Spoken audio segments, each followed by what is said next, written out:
cerita yang berkisah tentang menceritakan pengalaman pribadinya atau bahkan pengalaman orang lain. Nah, di dalam cerita tersebut memiliki pesan moral yang terkandung. Pernah? Pernah, Bu. Ya, itu jenis video atau cerita apa?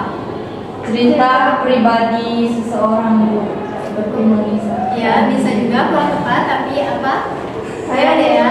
cerita pendek atau cerpen. Ya, benar sekali. Itu merupakan kegiatan atau proses menyimak sebuah video cerita pendek. Nah, benar sekali yang dikatakan oleh Dea tadi, yaitu menyimak sebuah cerita pendek. Di sini kita akan membahas atau mengulas pembelajaran kita yang berjudul tentang menyimak cerita pendek. Namun sebelum itu, Ibu akan membagikan sebuah teks.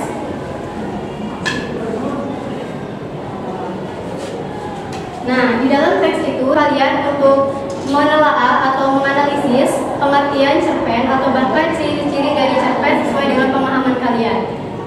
Siapa yang tahu terkait dengan pengertian cerpen dan juga ciri-ciri cerpen? Saya, Bu. Ya, Dea, silakan.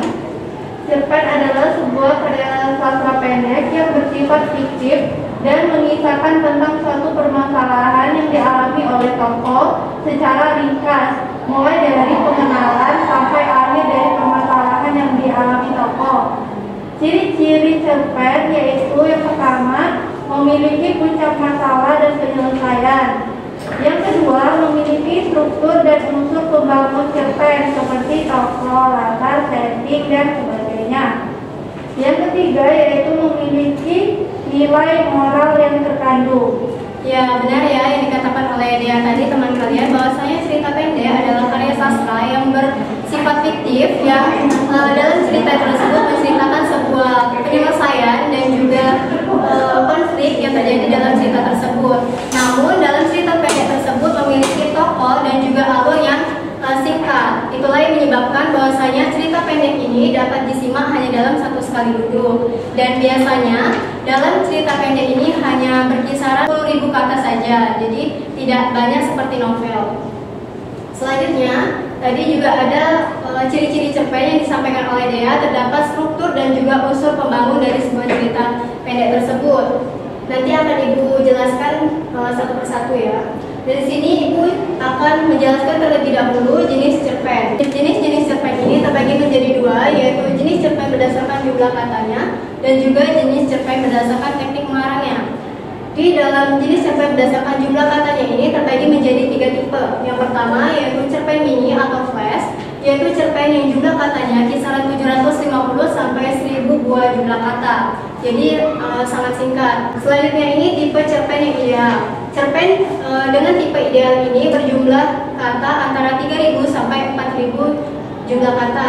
Selanjutnya yang terakhir adalah jenis cerpen panjang, yaitu jenis cerpen yang katanya hanya mencapai 1000 buah jumlah kata, tidak lebih ya. Jika lebih itu berarti bukan cerita pendek, tetapi novel.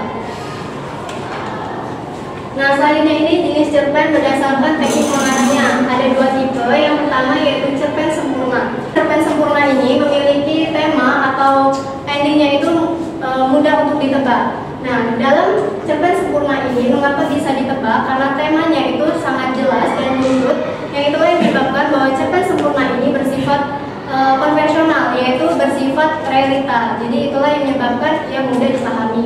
Selanjutnya adalah tipe cerpen tak utuh. Nah, tipe cerpen tak utuh ini adalah tipe cerpen yang bersifat kontemporer, yaitu cerpen yang sesuai dengan ide-ide atau gagasan-gagasan si cerpenisnya. Itulah yang menyebabkan bahwasanya cerpen tak utuh ini sangat sulit untuk dimengerti untuk ending ceritanya. Selanjutnya ada struktur cerpen. Di sini ada abstrak. Abstrak ini adalah gambaran keseluruhan dari isi sebuah cerita atau cerita yang kalian simak. Yang selanjutnya ada orientasi. Orientasi ini adalah perkenalan dari sebuah cerita yang kalian simak tadi. Misalkan di dalam orientasi ini memperkenalkan sebuah tokoh, latar, dan juga alur dari cerita. Yang ketiga ada rangkaian peristiwa. Rangkaian peristiwa adalah kejadian atau urutan kejadian yang akan terjadi dalam cerita yang ditayangkan atau kalian simak. Yang selanjutnya ada komplikasi. Komplikasi ini adalah konflik yang terjadi dalam sebuah cerita pendek yang kalian simak nanti. Selanjutnya ini ada resolusi. Kan tadi ada komplikasi. Nah, selanjutnya pastinya ada resolusi, yaitu penyelesaian dari sebuah konflik yang terjadi dalam cerita tersebut. Yang keenam yaitu koda. Koda ini adalah kesimpulan atau amanat dari sebuah cerita yang akan diceritakan. Nah, tadi kan sudah dijawab oleh Lea bahwasanya di ciri-ciri cerita pendek ini terdapat unsur pembangunan cerpen. Nah, unsur pembangunan cerpen ini terbagi menjadi dua, yaitu unsur intrinsik dan juga ekstrinsik. Di sini Ibu akan menjelaskan terlebih dahulu karena ini merupakan unsur terpenting ketika kalian menyimak sebuah cerpen. Yang pertama adalah unsur intrinsik, yaitu tema. Tema ini adalah ide atau gagasan pokok yang melatar belakangi keseluruhan isi cerita tersebut. Misalkan temanya ini tentang pengalaman pribadi atau bahkan pengalaman orang lain, sejarah, pendidikan, atau bahkan persahabatan. Nah, yang kedua ini ada tokoh atau penokohan. Tokoh dan juga penokohan ini sangatlah penting dalam sebuah cerita pendek karena tokoh dan juga penokohan ini sangatlah berpengaruh untuk menjalankan sebuah cerita pendek tersebut. Bayangkan kalau dalam cerita tidak ada tokoh dan juga penokohan, pasti cerita tersebut tidak akan hidup ya, tidak akan menarik. Nah, namun dalam tokoh dan juga penokohan ini memiliki perbedaan. Kalau misalkan tokoh ini adalah pelaku, sedangkan penokohan adalah watak. Ya, benar sekali. Ini penokohan adalah watak. Nah, di dalam tokoh ini biasanya menggunakan menggunakan 4 tokoh. Yang pertama yaitu tokoh protagonis, yaitu tokoh baik, tokoh antagonis yaitu tokoh yang bertentangan dengan Tokoh baik. Ya, tokoh jahat ya. Yang ketiga itu tokoh tritagonis, yaitu tokoh penengah antara protagonis dan juga tokoh antagonis. Dan selanjutnya yang keempat yaitu tokoh figuran, yaitu tokoh pelengkap dari sebuah cerita tersebut atau pembantu dari tokoh yang lain. Selanjutnya ada unsur setting ataupun latar. Nah, setting atau latar ini terbagi menjadi 3. Yang pertama yaitu setting tempat, yaitu keterangan di mana tempat atau peristiwa itu terjadi, peristiwa yang terjadi dalam cerita tersebut. Yang kedua adalah latar waktu, yaitu keterangan kapan terjadinya peristiwa tersebut. Misalkan di malam hari, di siang hari, atau menunjukkan pukul berapa dan juga sore hari. Ya. Nah, selanjutnya ini ada latar suasana. Latar suasana ini adalah keterangan bagaimana perasaan seorang tokoh ketika ia menyampaikan sebuah cerita tersebut. Misalkan perasaan dia sedih, perasaan senang, atau bahkan perasaan yang sangat bersemangat. Nah, selanjutnya ini unsur kelima yaitu sudut pandang. Sudut pandang adalah posisi di mana seorang pengarang tersebut menceritakan cerita yang ia tayangkan tersebut. Misalkan ia menggunakan sudut pandang aku, berarti ia menggunakan sudut pandang orang pertama. Nah, kalau misalkan dia menggunakan kata dia menceritakan pengalaman orang lain, berarti dia menggunakan sudut pandang orang ketiga. Ya, benar, orang ketiga. Selanjutnya ini ada gaya bahasa. Gaya bahasa adalah suatu nadia, majas juga bisa, karena dia pemilihan sebuah kata, misalkan pemilihan diksi, terus itu menggunakan kalimat-kalimat yang efektif, dan itu digunakan dalam unsur pembangun cerpen agar cerpen tersebut menarik. Selanjutnya, pastinya di dalam cerpen tersebut unsur pembangun yang sangat penting yaitu adanya amanat. Amanat adalah pesan moral atau kritikan yang disampaikan lewat video atau tayangan cerita pendek tersebut. Pastinya nanti kalian akan menemukannya ketika kalian menyimak sebuah cerita pendek. Nah, tadi kan sudah unsur pembangunnya dalam sebuah cerpen. Di sini Ibu akan menjelaskan fungsi cerpen. Yang pertama adalah fungsi rekreatif. Fungsi rekreatif ini seperti fungsi bagaimana si pengarang atau penulisnya ini menulis sebuah cerita dengan kegemarannya atau sesuai dengan kesukaannya. Misalkan seorang penulis itu memiliki fungsi cerpen atau menulis cerpen sesuai dengan fungsi rekreatifnya. Yang kedua yaitu fungsi moralitas. Fungsi moralitas adalah fungsi di mana di setiap kita menyimak sebuah cerita pendek kita akan menemukan pesan moral yang dapat dalam cerita pendek tersebut. Nah, nantinya pesan moral tersebut akan dapat kita realisasikan di dalam kehidupan sehari-hari. Selanjutnya adalah fungsi religiusitas, yaitu fungsi di mana di dalam cerita tersebut menggunakan atau menjelaskan sebuah ajaran tentang agama dari si pembacanya. Nah, yang keempat adalah fungsi didaktif. Nah, di dalam fungsi didaktif ini yaitu fungsi pendidikan dari setiap pembacanya atau penyimak sebuah cerita pendek tersebut. Selanjutnya yang keempat adalah fungsi estetis, yaitu fungsi di mana nantinya seorang penyimak ini mengungkapkan keindahan atau gaya bahasa yang didengar ketika ia menyimak sebuah cerita pendek. Nah, di sini pastinya kalian sudah tahu ya, ini sastrawan cerpen yang kita kenal di Lubuk Linggau yaitu Beni Arnas. Itu pastinya kita kenal kan. Yang kedua ini adalah sastrawan terkenal atau bersejarah yaitu W.S. Rendra. Banyak sekali kan karangannya yang disimpan ya, benar sekali. Iya. Baiklah, tadi kan Ibu sudah menjelaskan terkait materi pembacaan cerpen atau menyimak sebuah cerpen. Di sini Ibu akan menayangkan sebuah video. Nantinya kalian simak dan kalian cermati ya. Ya, Bu. Usia dari kelas 10 IPA 1. Aku membuat cerpen.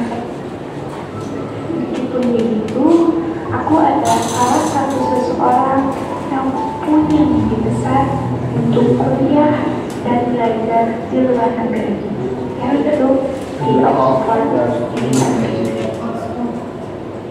Aku selalu belajar dengan meminjam buku dari perpustakaan, kemudian juga menemukan. Dan tidak heran jika ruang kamarku juga dipenuhi oleh kata-kata motivasi yang membuatku semangat. Meski aku baru terbangun dari tidurku. Kemudian orang tuaku merupakan suatu hal yang membuat aku sangat yakin menempuh pendidikan yang lebih layak lagi. Yang ku tahu, kisah ini tidak bisa dijelaskan secara mudah. Kisah ini penuh rintangan dan perjuangan yang kadang membuatku menangis. Aku sering kali berkata, Allah, jika kali ini aku lelah, berikan aku semangat yang tak ada berhenti. Dan tetap berikan aku kekuatan untuk meneruskan harapanku. Tujuanku telah mulai mengalami. Dan aku tahu bagaimana rasanya harapan datang ketika selepas aku berjuang. Kadang terbesit dalam diriku, aku ingin sekali bisa menjadi mahasiswa dan pulang dengan membawa ucap syukur katamu.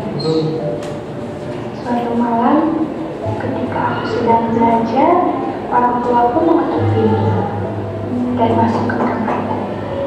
Dan orang tuaku berkata, anakku sayang, bolehkah kita berbicara sebentar?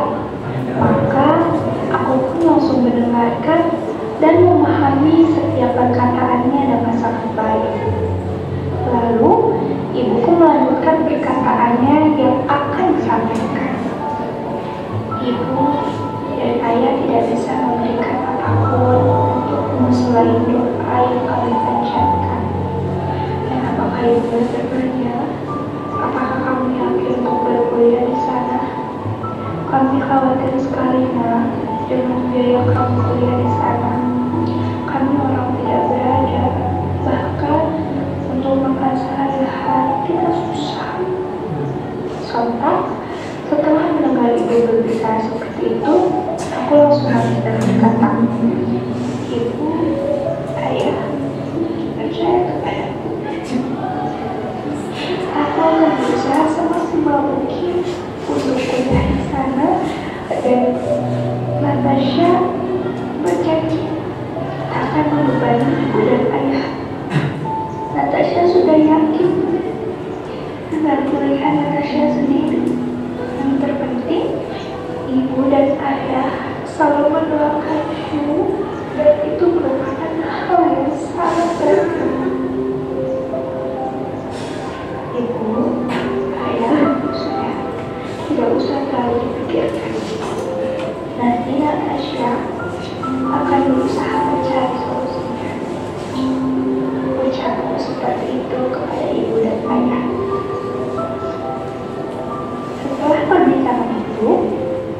berbagai hal mengisi kekosongan kepalaku. Berbagai solusi aku cari untuk menjawab universitas. Pagi hari, saat aku datang ke sekolah, kabar baik datang kepadaku melewati guru. Beliau berkata bahwa ada beasiswa untuk ke Oxford University dan dengan tambahan informasi bahwa ada 10 orang yang lulus tes yang akan berkuliah di sana. Dan beliau sangat menyarankan aku untuk dan tes itu dilaksanakan 2 minggu ke depannya. Bisa dibayangkan betapa senangnya aku atas informasi itu. Aku pun pulang dan berbicara soal ini kepada kedua orang tuaku. Kemudian mereka bahagia sekali dan menangis terharu karena melihatku mempunyai kesempatan untuk berkuliah di Oxford University. Sejak saat itu, orang tuaku selalu tak pernah berhenti menyemangatiku dan mendoakanku. Bersyukur rasanya ketika mimpimu memberikan peluang harapan untuk menggapainya. Aku pun tak lupa untuk meningkatkan kembali belajarku. Selalu berdoa kepada Allah karena Allah selalu punya rencana yang terbaik untukku. Bahkan aku pergi ke perpustakaan yang sering dan sering mengunjungi. Aku rajin mengerjakan untuk aku belajar. Akhirnya setelah beberapa minggu aku lewati, tibalah waktu aku untuk tes dan aku melaksanakan tes ini di sekolah dengan bertepatan pada hari ini. Sebelum berangkat, aku tak lupa untuk selalu berpamitan dan meminta doa orang tuaku agar tesnya berjalan dengan perasaan tenang dan juga dan bersama. Dengan ini, aku serahkan kepada Allah. Waktu demi waktu, aku lewati dengan mengisi soal-soal. Nomor demi nomor, aku doakan dan berharap bahwa itu adalah jawaban yang benar dan jawaban yang tepat. Setelah melewati perjuangan yang cukup menegangkan itu, akhirnya tes tersebut pun selesai dan aku mampu menjawab semua pertanyaan. Dan aku juga mendapat informasi bahwa hasil tesnya akan diumumkan seminggu setelah tes dilaksanakan. Seminggu pun berlalu dan tak terasa hari demi hari yang penuh kekhawatiran akhirnya selesai. Penentuan yang berhasil dapat beasiswa kuliah di Oxford University. Dan pengumuman itu akan diumumkan di sekolah dan aku sangat bersemangat untuk hari itu.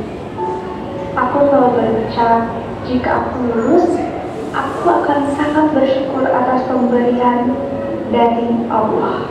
Dan hasilnya, dengan ini aku pun ikut berdiri. Kalimat anak saya kira masuk ke 10 peserta yang berhasil mendapatkan beasiswa kuliah di Oxford University.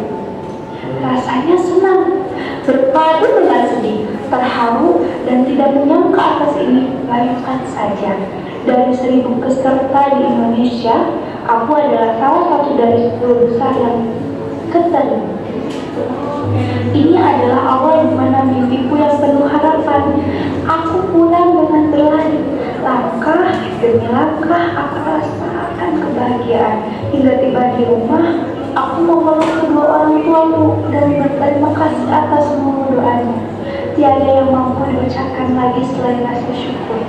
Orang tuaku pun sangat bahagia dan tiada henti mengucapkan selamat untukku dan mengatakan kepadaku bahwa aku adalah anak yang bekerja keras dan tekun, dan hasil kerja keras belajarku selama ini menghasilkan hasil terbaik juga. Semoga aku bisa meneruskan niatku membahagiakan orang tua. Oxford, tunggu aku datang ya. Kemudian bagiku, tak ada yang tak mungkin jika kita berusaha dan berdoa. Nah, baiklah. Baiklah, tadi kan sudah Ibu tayangkan sebuah video cerpen, kalian juga sudah menyimaknya ya. Nah, dalam video ini pastinya kalian juga akan merasakan, apalagi di kelas 12 ini akan menempuh pendidikan yaitu menjadi seorang mahasiswa. Nah, pastinya kalian merasakan pengalaman yang terjadi dalam cerita tersebut ya. Nah, baik.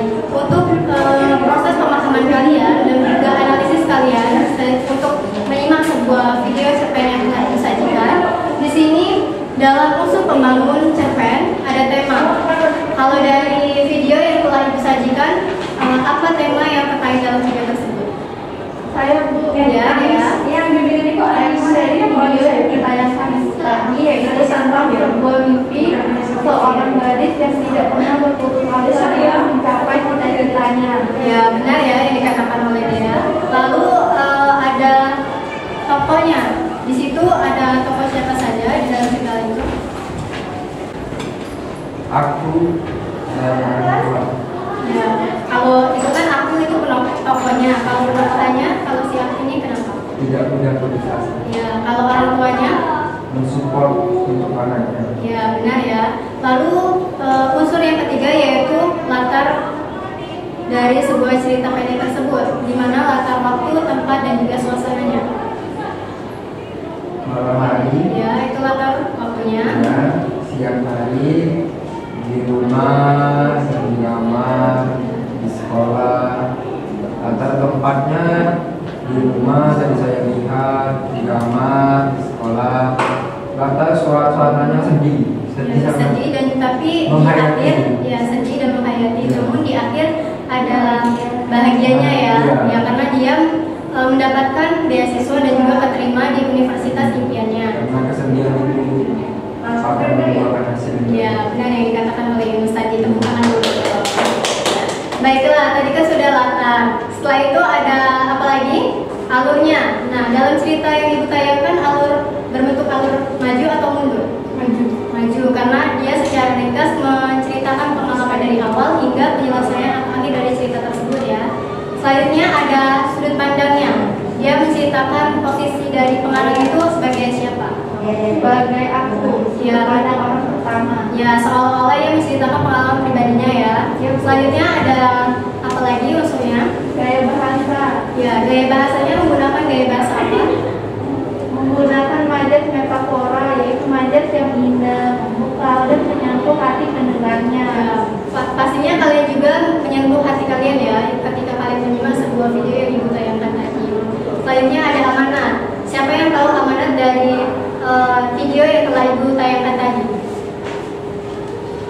Siapa? Yunus ya? Ya, Bu. Ya, Yunus. Jangan pernah mudah berputus asa.